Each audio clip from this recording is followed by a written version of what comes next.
আসসালামু আলাইকুম রহমতুল্লাহি অবরকাতুহু। সম্মানিত দর্শক, একটি অতি গুরুত্বপূর্ণ এবং স্পর্শকাতর বিষয় নিয়ে আলোচনা করব।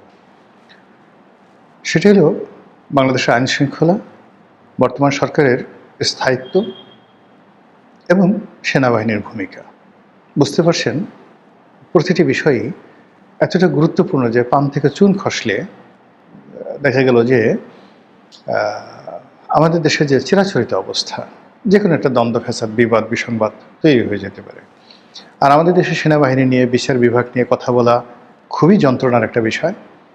তারপর এর কারণ হলো বিচার বিভাগ এবং সেনাবাহিনী যদি আপনাকে টার্গেট করে ফেলে, বিচার বিভাগ বলে যে আপনি অবমাননা করেছেন, সেনাবাহিনী আপনাকে ধরে নিয়ে ডিজিএফআই অফিসে নিয়ে আপনাকে জিজ্ঞাসা করলো, একটা কথাবার্তা বললো, কেউ মানে আপনি কোনো সাহায্যকারী খুঁজে পাবেন না, আল্লাহ ছাড়া তখন আপনার আর কেউ থাকবে না। এই জন্য মানুষজনকে এই বিষয়গুলো নিয়ে কখনো কথা বলেন, অথচ এই বিষয়গুলো নিয়ে কিন্তু আসলে খোলামেলা কথা বলা উচিত, অবশ্যই শালীনতা রেখে এবং অবশ্যই যৌক্তিকভাবে, যাতে করে এই দুটো প্রতিষ্ঠানের কোনো ক্ষতি না হয়। দ্বিতীয়ত, আমাদের দেশের বেশিরভাগ মানুষ ক্ষমতাধরদেরকে তোয়াজ তদবির করে। এই কদিন আগে ডক্টর মোহাম্মদ ইউনূসের, যাকে বলে জুতো টানার জন্য মানুষের অভাব ছিল না, এখন তাকে গালাগালি করে তার 14 গোষ্ঠী উদ্ধার করে, মানে বাংলাদেশে একসময় ইউনূস নামে কোনো একটা লোক ছিল, এটা এখন মনেই হচ্ছে না, বা তিনি কি জীবিত না মৃত এটা বোঝা যাচ্ছে না। তো সেই ক্ষেত্রে এই তারেক রহমান সাহেবকে কেন্দ্র করে কয়দিন আগে যারা আজে বাজে কথাবার্তা বলতো, ভীষণ রকম আজে বাজে কথা বলতো, এখন সেই সমস্ত মানুষ এত বড় দরবেশ সেজে গেছে, তারা এখন তারেক রহমান সাহেবকে আব্বা ডাকেন, বাপ ডাকেন। তারেক রহমান সাহেবের যাকে বলা হয় আত্মীয় স্বজন তো দূরের কথা, তারেক রহমান সাহেবের বিড়ালটা যদি হেগে দেয়, এই বিড়ালের গু খাওয়ার জন্য যদি বলা হয় যে সেই প্রধানমন্ত্রীর পিএমও অফিসের সামনে একটা লাইন দাঁড়াও এবং এখানে তবারক খাওয়ানো হবে। তবারক কি? বিড়ালের গু, জেবুর গু। আপনার কি মনে হয় লোকের অভাব হবে? অথবা যদি বলা হয় জেবুর গু দিয়ে, মানে তারেক রহমান সাহেবের যে বিড়াল, সেই গু দিয়ে তাবিজ বানিয়ে যদি আপনি গলায় লটকিয়ে রাখেন, আপনার এই উপকার হবে। ট্রাফিক আইন ভঙ্গ করবেন, কোনো সমস্যা হবে না, বলবেন এই যে গলায় জেবুর গু আছে। আপনি এই গলায় এই তাবিজ দিয়ে ঘুরবেন, পুলিশ আপনাকে ধরবে না। আপনি চাঁদাবাজি করবেন, মাস্তানি করবেন, গুন্ডামি করবেন, এবং যখনই লোকজন আপনার কাছে যাবে, আপনি ওই তাবিজটা দেখায় বলবেন, জানো এটা কি? এটার মধ্যে জেবুর গু আছে। আপনি যদি এই কালচারও বাংলাদেশে চালু হয়ে যায়, আমি অবাক হব না। আমাদের দেশের মানুষগুলো আসলে এরকম অসভ্য, ভীষণ রকম অসভ্য। এরা মানে কোনো অবস্থাতেই সভ্যতা ধারণ করে না, অসভ্যতাটাকে ক্রমশ বাড়াতে থাকে।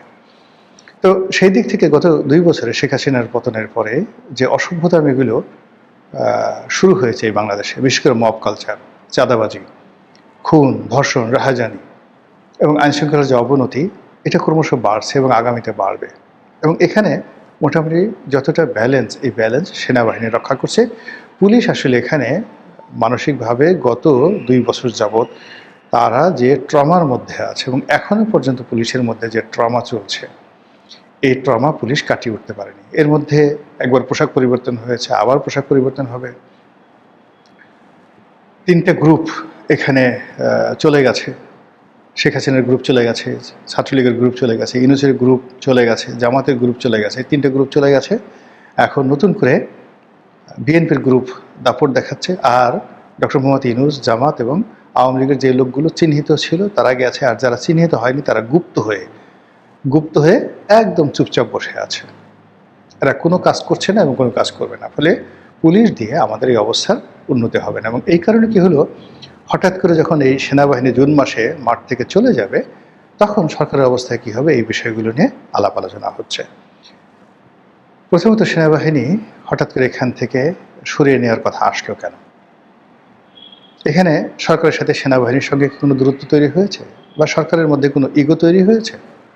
এই কারণ হলো, কিছু মানুষ আছে যারা বলার চেষ্টা করছেন, ডক্টর মোহাম্মদ ইউনূস যেভাবে একটা সেনা সমর্থিত সরকার ছিল, সেনাবাহিনী মাঠ থেকে সরে গেলে ডক্টর ইউনূস 1 মিনিট টিকতে পারতো না। একইভাবে তারেক রহমান সাহেবের সরকারও সেনা সমর্থিত সরকার, কাজেই সেনাবাহিনী যদি না থাকে তারেক রহমান সাহেব টিকবে না। এই বদনাম থেকে নিজেদেরকে রক্ষা করার জন্য, নিজেদের বীরত্ব দেখানোর জন্য সেনাবাহিনী ব্যারাকে ফেরত পাঠানো হতে পারে। 1 2 নম্বর হলো যে নির্বাচনের আগে ইউনূস জামানাতে জেনারেল ওয়াকারুজ্জামান বেশ স্পষ্ট করে বলেছিলেন যে আমরা মাঠে থাকতে চাচ্ছি না, যত দ্রুত সম্ভব একটি নির্বাচন হবে, নির্বাচন দিয়ে আমরা আমাদের কর্মস্থলে ব্যারাকে ফিরে যাব।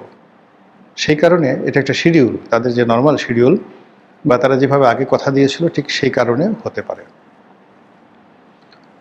অথবা সেই সেনাবাহিনী ব্যারাকে ফিরিয়ে এনে আবার সেনাবাহিনী নামানো হতে পারে নতুন করে সেই অপারেশন ক্লিন হার্ট চালানোর জন্য, হতে পারে যে কোনো।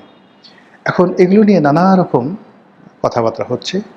দেশি বিদেশি যে সকল কন্টেন্ট ক্রিয়েটার রয়েছেন যারা সরকার বিরোধী, তাদের বক্তব্য হলো যে এই সেনাবাহিনী উঠে গেলে এই সরকার 1 ঘন্টা টিকবে না।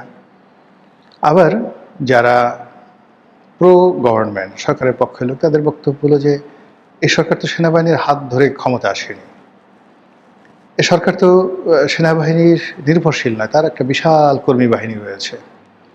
সারা বাংলাদেশে বিএনপির প্রায় 6 কোটি লোক বিএনপি করে, এর মধ্যে সক্ষম ভোটার নেতাকর্মী মিলিয়ে নট লেস দ্যান যারা লাঠি হাতে নিতে পারে এদের সংখ্যা 1 কোটির উপরে। তো সেই 1 কোটি লোকের যিনি নেতা তিনি এখন উজিরে আজম। তো সেই উজিরে আজম তিনি কেন মাত্র আমাদের 1.5 লাখ 2 লাখ সেনাবাহিনীর সদস্য রয়েছেন তাদের উপর কেন নির্ভর করবেন? এটা তো হয় না। এই কথাবার্তা চলছে। আর এরই মধ্যে সেনা প্রত্যাহার যদি শুরু হয়ে যায়, যেটা স্বরাষ্ট্রমন্ত্রী বলেছেন জুন মাস থেকে পর্যায়ক্রমে তোলা হবে। এখন পর্যায়ক্রমে বলতে উপজেলাগুলোতে যে সেনাবাহিনী আছে সেগুলো জেলাতে আসতে পারে, আবার জেলা থেকে যে সকল সেনাবাহিনী আছে সেগুলো বিভাগীয় পর্যায়ে আসতে পারে এবং পরবর্তীতে পর্যায়ক্রমে বিভাগ থেকে একেবারে ক্যান্টনমেন্টে ফিরতে পারে বা স্ব যে এরিয়া রয়েছে সেই এরিয়াতে ফিরতে পারে, হোয়াট এভার মেবি। কিন্তু বাস্তবতা হলো মাঠের যে আইন শৃঙ্খলা এটা ভালো না।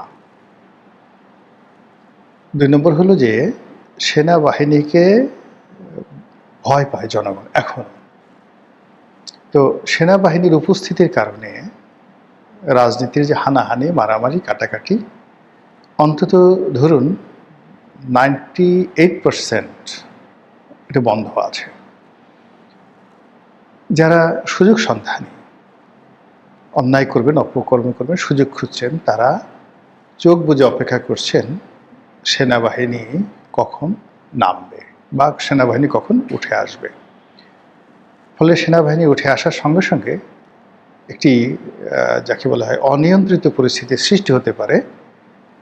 এটা একেবারে অস্বাভাবিক চিন্তা না। এই জন্য সরকারকে আগের থেকেই যদি মানসিকভাবে তারা নিজেদেরকে শক্ত করে এবং সেই যে সেনাবাহিনীর যে অপূর্ণতা, সেনাবাহিনীর যে অভাব, সেনাবাহিনীর অবর্তমানে যে উদ্ভূত পরিস্থিতি সেইগুলো নিয়ন্ত্রণ করার জন্য যদি তাদের আগের থেকে প্যারেড হয়, লেফট রাইট হয়, তাহলে তুলনামূলকভাবে সরকার স্বস্তিতে থাকবে।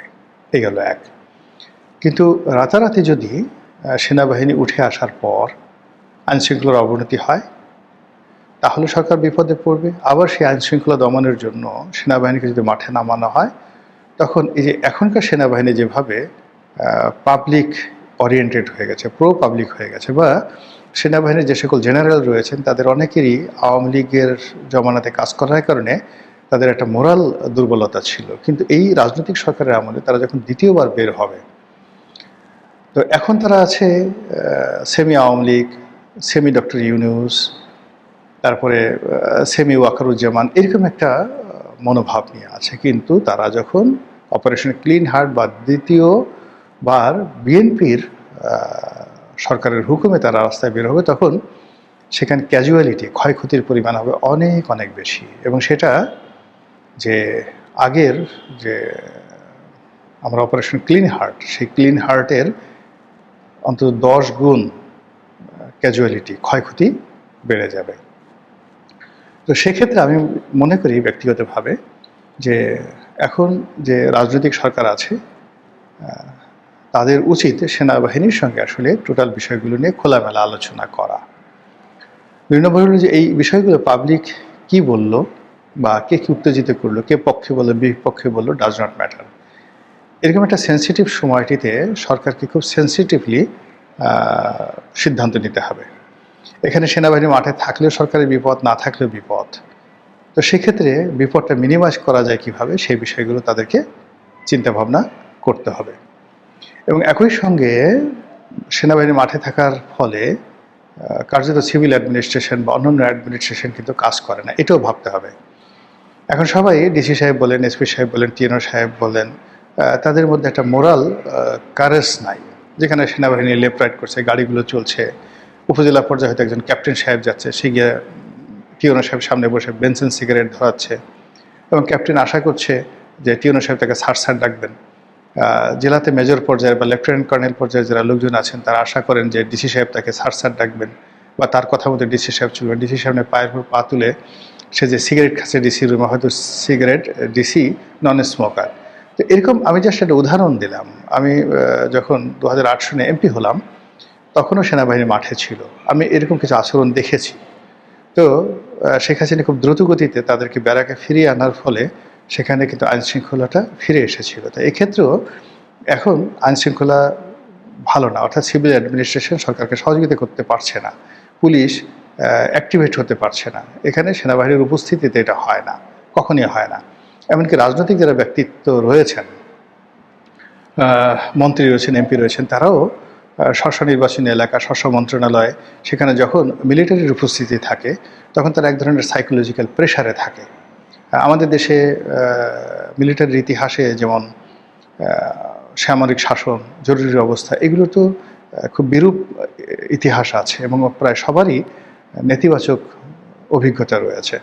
তো সেই কারণে হয় কি, এখানে রাজনৈতিক যে শক্তি প্লাস সিভিল অ্যাডমিনিস্ট্রেশনের শক্তি, পুলিশের শক্তি, এই শক্তিগুলো রাষ্ট্রের কাজে লাগছে না। তো সেই সব মিলিয়ে সরকারকে কৌশল করে যাতে সাপও না মরে, লাঠিও না ভাঙে,